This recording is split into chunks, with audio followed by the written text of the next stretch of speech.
There is a specific kind of betrayal that only a sibling can deliver.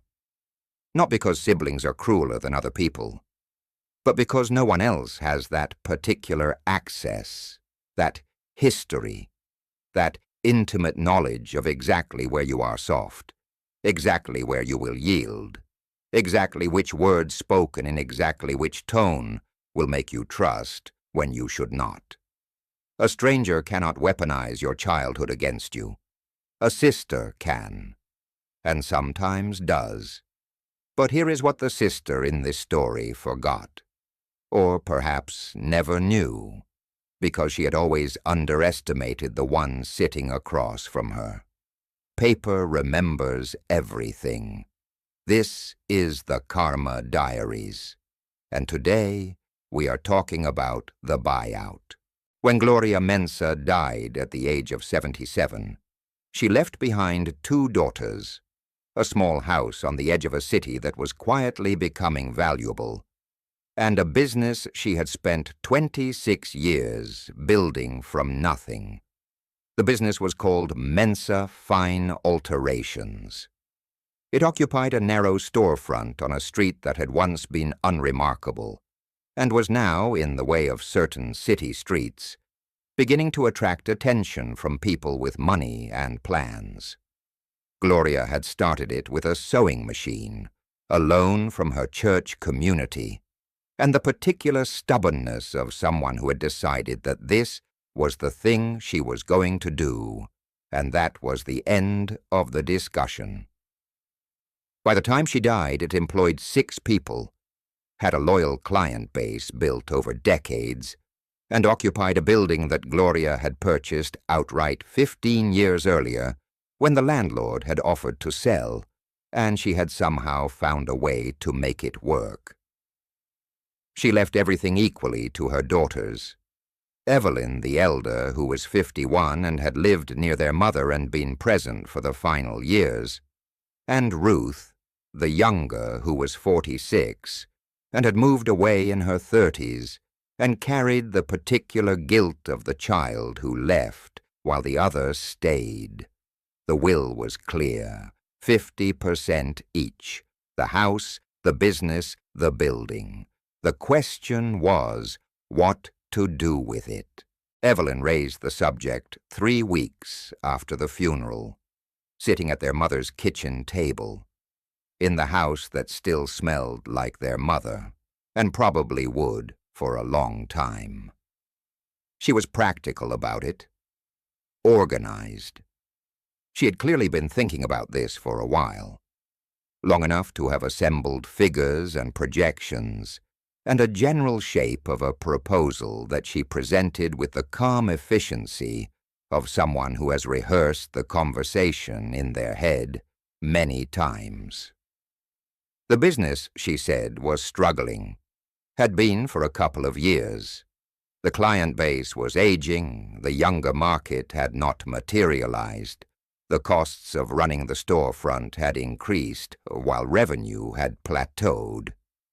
She had been helping their mother manage it for the past year, and she understood the finances in a way that Ruth, from a distance, could not. She was not wrong that Ruth was at a distance. Ruth had visited as often as she could, holidays, the occasional long weekend, but she had not been embedded in the day-to-day the way Evelyn had. She did not know the books the way Evelyn knew them. She had not been the one managing the employees, or dealing with the landlord questions, or sitting with their mother in the evenings when the paperwork piled up. She felt that distance acutely, sitting at that table. She felt the guilt of it. And Evelyn, whether consciously or not, allowed that guilt to do some of the work. The business was more trouble than it was worth, Evelyn said. The building had some value, but the neighborhood was unpredictable. Gentrification could go either way, and betting on it was a risk neither of them needed. The sensible thing, she said, was to sell Ruth's half of everything to Evelyn for a fair sum.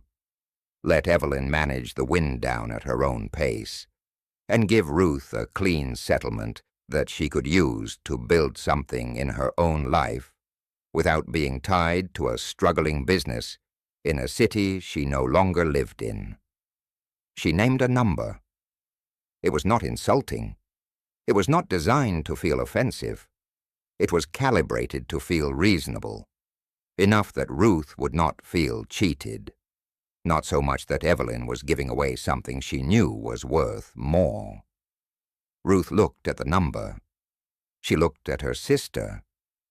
She thought about the guilt she had been carrying since she left, and the years she had not been here, and the fact that Evelyn had been present in a way she had not. She said she needed a few days to think about it. Evelyn said, of course. Take all the time you need. Ruth went back to her hotel and sat with it. She almost signed. She came very close. She drafted a response to Evelyn twice, accepting the terms, and deleted it twice.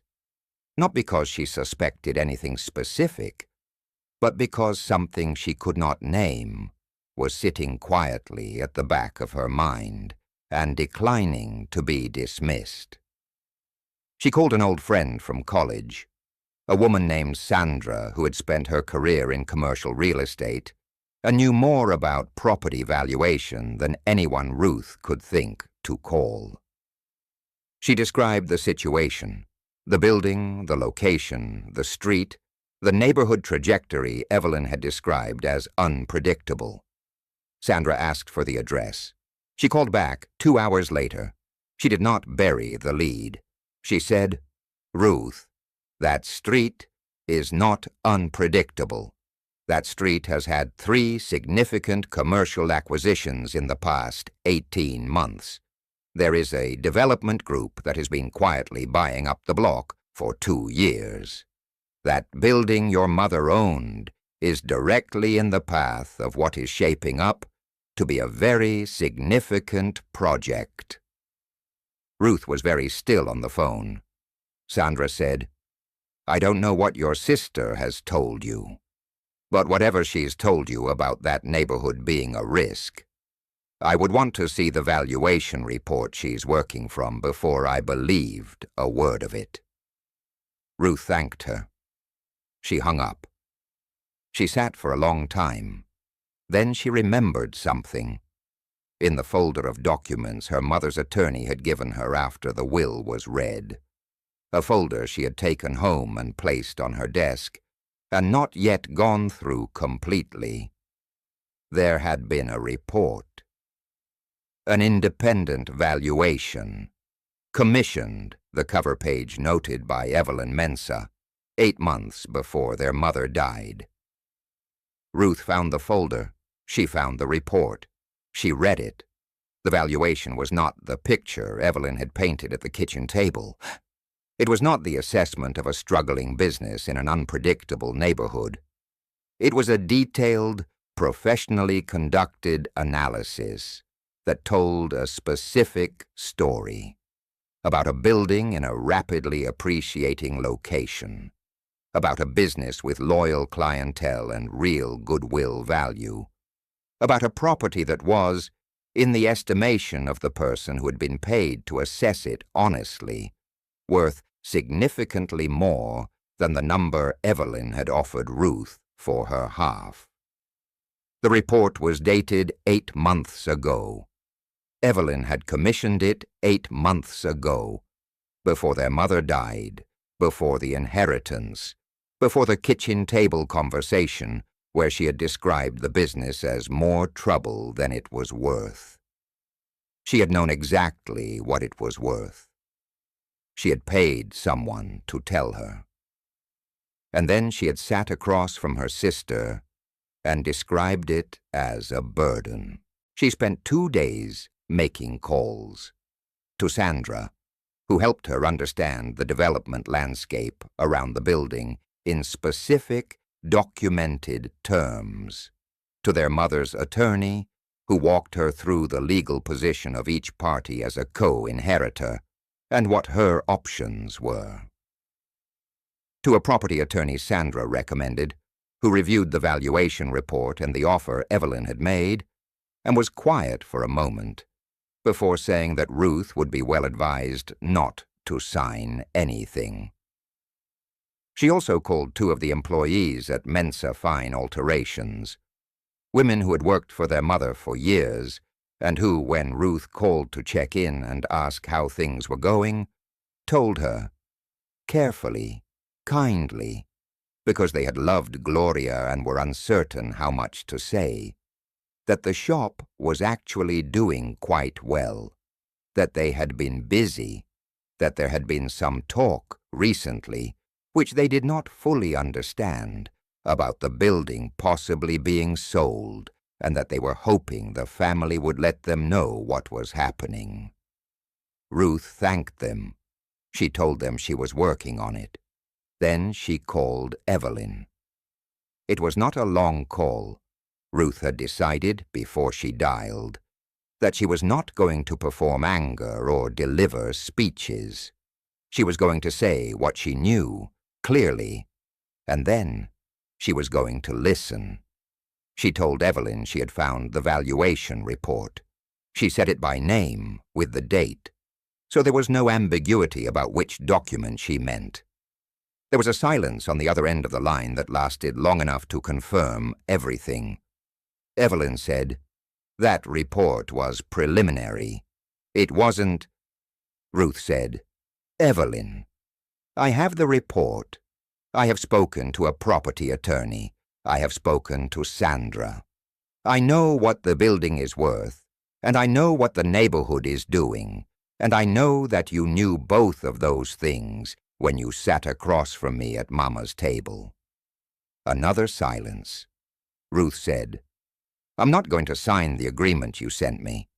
I want us to get an independent mediator and negotiate a fair arrangement for both of us. That's all I'm asking for. Something fair." Evelyn said quietly, "I was trying to simplify things." Ruth said, "I know what you were trying to do." She said it without heat, without cruelty. She said it the way you say something to a person you have known your entire life, and will continue to know, for better or worse, for the rest of it. She said, "Let's do this properly, for Mama's sake, if nothing else." The mediation took 3 months. It was not comfortable. There were sessions where old grievances surfaced, about who had stayed and who had left, about what presence and absence each of them owed the other, about years of accumulated history that had very little to do with a building on a city street, and everything to do with 2 sisters who had never quite resolved the distance between them. But they got through it. Slowly, imperfectly, with a professional mediator who was very good at her job, and who kept them focused on the documents when the conversation threatened to become about everything else. The final settlement reflected the actual value of what Gloria Mensa had built. Ruth received a fair buyout. Not the number Evelyn had offered at the kitchen table, but a number that accounted for the real worth of the property, the business goodwill, and the trajectory of the neighborhood that the valuation report had clearly described. Evelyn retained the business and the building. She had, it turned out, a plan for it, a genuine one, not simply a scheme to acquire Ruth's share cheaply. She wanted to keep Mensa Fine Alterations running. She wanted to be the one to steward what their mother had built into whatever came next. That intention was real, even if the method she had initially chosen to pursue it was not. Ruth understood that. She did not fully forgive it, not immediately, not cleanly, but she understood it. The building, 8 months after the settlement was signed, was approached by the development group that had been quietly assembling the block. Evelyn negotiated a long-term lease arrangement that kept the shop in place while generating significant income from the commercial development around it. It was, by any measure, a good outcome. Ruth received a text from Evelyn the day the lease was signed. It was short. It said, "Mama would have been proud of how we handled it. Eventually." Ruth read it twice. Then she typed back, "Eventually counts." She sent it and put her phone down. She had used those words before, somewhere, in a different context. They still felt true. Evelyn Mensah is not a monster. She is a woman who spent years being present while her sister was absent, who watched her mother age and worked and worried, who commissioned a valuation report because she was already planning, already before the death, before the grief, for what came next, who sat at her mother's kitchen table and tried to use her sister's guilt and distance as instruments of a transaction she had decided was fair because she had decided she had earned it. She was wrong, and somewhere underneath the careful practicality of that kitchen table conversation, she probably knew it. The karma in this story is the report, filed in a folder, given to Ruth by their mother's attorney as part of the standard documentation of the estate. Sitting on a desk, unread, for 2 weeks, until something Ruth could not name told her to go back and look. Gloria Mensah commissioned no such report. She did not plant it there intentionally. She could not have known what it would do.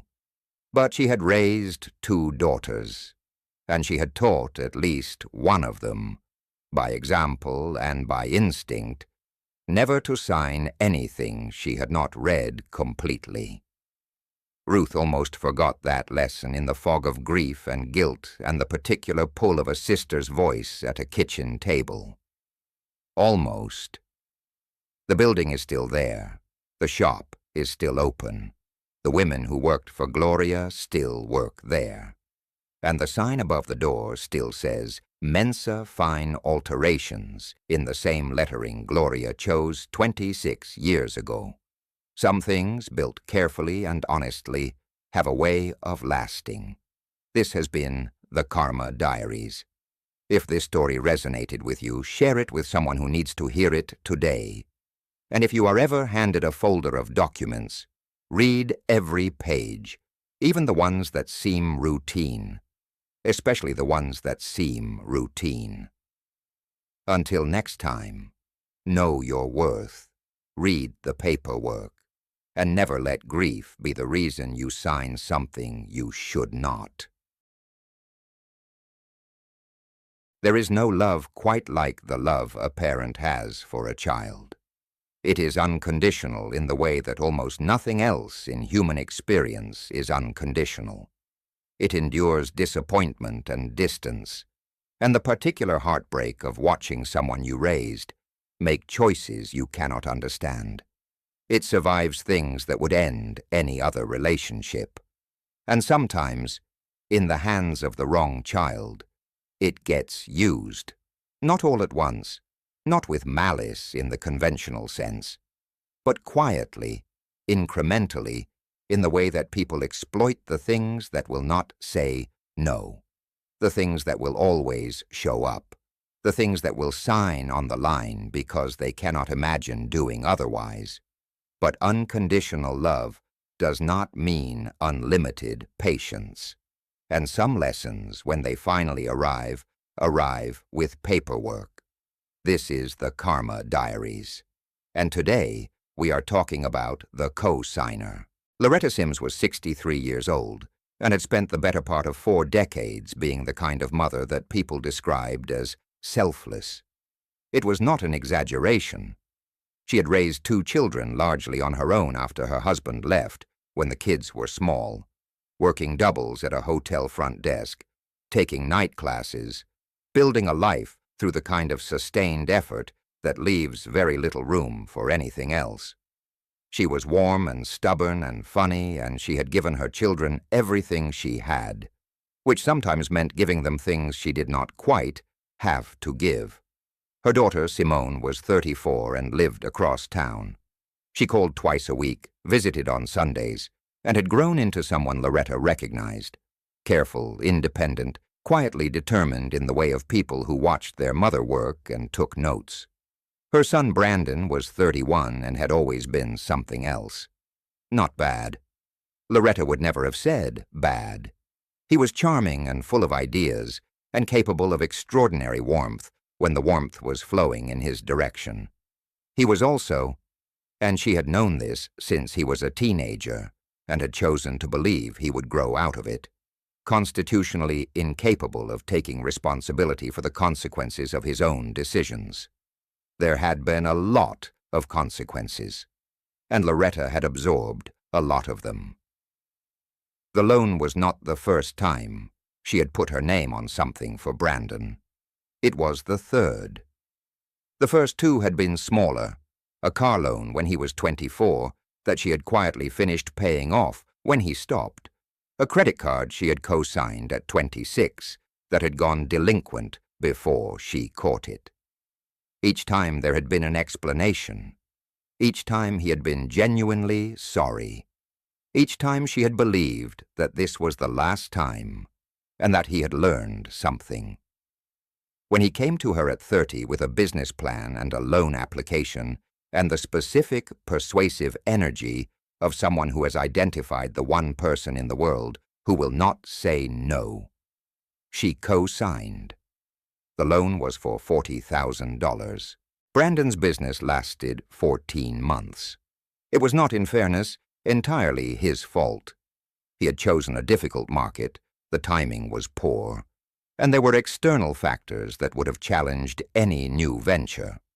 But there were also internal factors that would have challenged any venture Brandon was running. The disorganization, the impulsive spending, the inability to distinguish between business funds and personal ones, the slow erosion of investor confidence that happens when someone consistently says one thing and does another. He closed the business on a Tuesday. He called Loretta on a Thursday. He told her he was sorry. He told her it had not worked out. He told her he was going to take some time to figure out his next move, and that he would get things sorted and make it right. He did not make it right. The loan payments stopped. Loretta's name was on the account. The calls began coming to her. The creditor, the bank, the collection notices that arrived in her mailbox with a specific kind of clinical persistence. Each one landed like a small blow. She absorbed them. She called Brandon. He was going through something, he said. He needed time. He was working on it. She waited. She called again. He was harder to reach. She covered 2 payments herself, money she did not have easily, money pulled from savings she had been building for years, because the alternative was watching her own credit history, the one she had spent 40 years constructing, begin to crack. And then Brandon called her, not to update her on the payments, to ask her to co-sign something else, a lease on a new apartment. His current landlord had not renewed, some issue he was vague about. He needed her name on the application. Loretta held the phone for a long moment after he finished asking. Then she said, "I'll think about it." She had never said that to Brandon before. She had always just said yes. He could hear the difference. She could hear him hear it. She hung up and sat in her kitchen for a long time. What followed was 4 years. Not 4 years of dramatic confrontation or legal battles, or the kind of rupture that makes a clean story.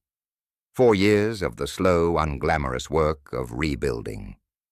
Loretta hired a credit counselor, a woman named Diane, who was brisk and practical, and who laid out the damage with a directness that Loretta found, despite herself, almost refreshing after years of Brandon's vagueness. Diane told her exactly what had happened to her credit, exactly what it would cost to fix it, and exactly what she needed to do and in what order.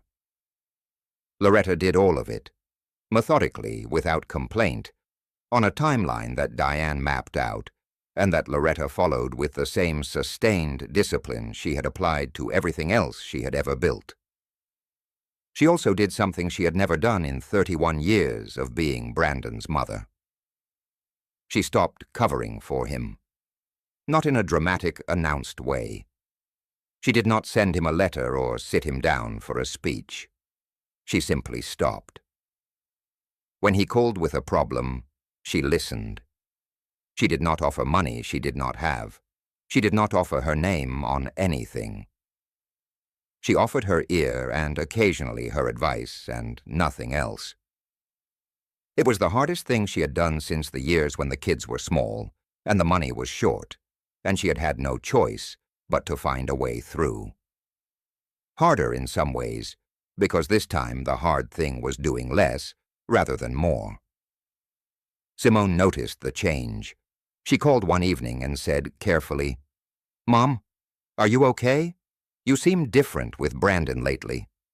Loretta said, "I'm the same. I'm just not signing anything." Simone was quiet for a moment. Then she said, "Good." Brandon, during those 4 years, cycled through several situations. Another job that didn't work out, a relationship that ended badly, a living arrangement that required him to couch surf for a period that was longer and more difficult than he had anticipated. He came to Loretta for help. She gave him what she could give without putting her name on anything or depleting what she had spent 4 years carefully rebuilding. He was frustrated. He said she had changed. She said she had learned. He said she was being unfair. She said she was being honest. They were difficult conversations. She did not enjoy them, but she had them every time because she loved him, and because she had finally understood. Loving someone and protecting yourself from them are not mutually exclusive. Brandon showed up at her door on a Saturday morning in early spring, 4 years and 3 months after the loan default. He looked different, not transformed in a cinematic sense. Life rarely offers transformations that look cinematic up close, but different. There was something in him that was quieter than she remembered, less defended. He asked if he could come in. She made coffee. They sat at the kitchen table, the same table where she had sat when the collection calls started, where she had sat when she told herself she was done signing things, where she had worked through the credit counseling paperwork page by page on Sunday evenings. He talked for a long time.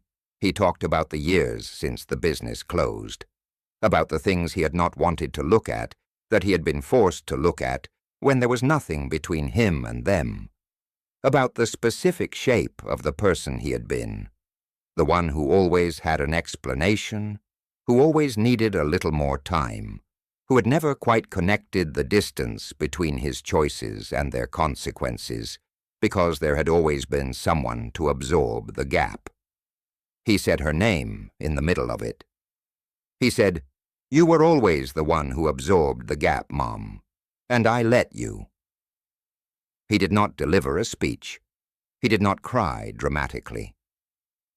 He sat at her kitchen table and told her the truth in the particular halting, imprecise way of someone who is doing it for the first time and has not yet gotten good at it. She listened to all of it without interrupting. When he was done, she was quiet for a moment. Then she said, "I know you did, and I let you let me." He looked at her. "We both learned something," she said. "That's more than a lot of people get." She refilled his coffee. They stayed at the table for another hour, talking about smaller things. His plans, which were modest now and more realistic for it. Her plans, which involved a trip she had been putting off for years and had finally booked. Before he left, he stood in her doorway and said, "I want to pay you back, not all at once, but I want to." She said, "I know you do." She had not yet decided how she felt about that, but she believed him, which was something she had not been able to say for a long time. 3 weeks after Brandon's visit, a legal envelope arrived at Loretta's house. She opened it at the kitchen table. Inside was a civil complaint, filed in her name, against Brandon Sims, for the full amount of the loan default, plus interest, plus the costs she had absorbed in covering payments and credit repair. She had not filed it. She sat with the envelope for a moment, confused, and then she called the number on the letterhead. The attorney on the other end explained that the filing had been initiated by Simone, acting under a limited power of attorney that Loretta had signed 2 years earlier for an unrelated medical matter, one that had broader scope than Loretta had fully registered at the time. Loretta was quiet for a long moment. Then she said, "Can it be withdrawn?" The attorney said yes. At her instruction, she called Simone. Simone answered on the second ring. Before Loretta could speak, Simone said, I know you're going to tell me to drop it." Loretta said, "I'm going to tell you to drop it. Mom, Simone." A pause. "He came. He sat at my table. He told the truth." A longer pause on Simone's end. Then, "Is that enough?"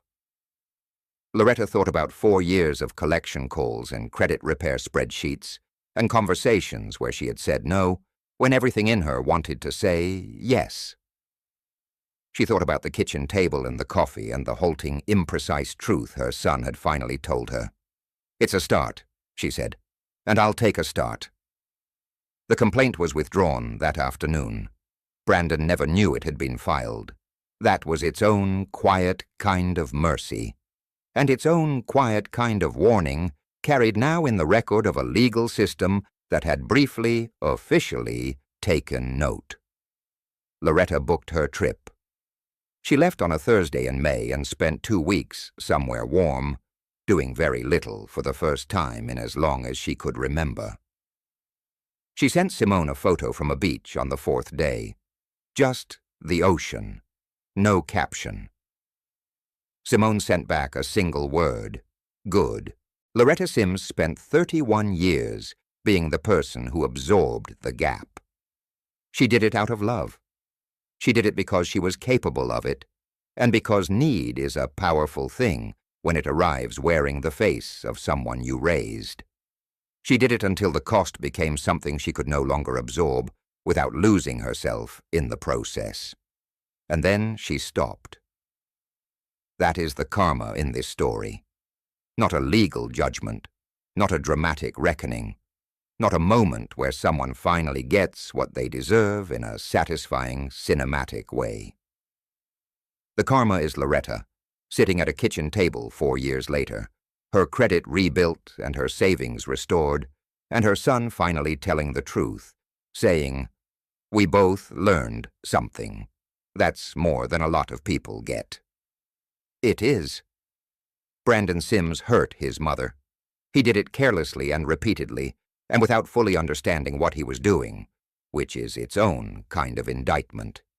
The consequences he eventually faced were not imposed from outside. They were the natural result of running out of people willing to absorb the gap.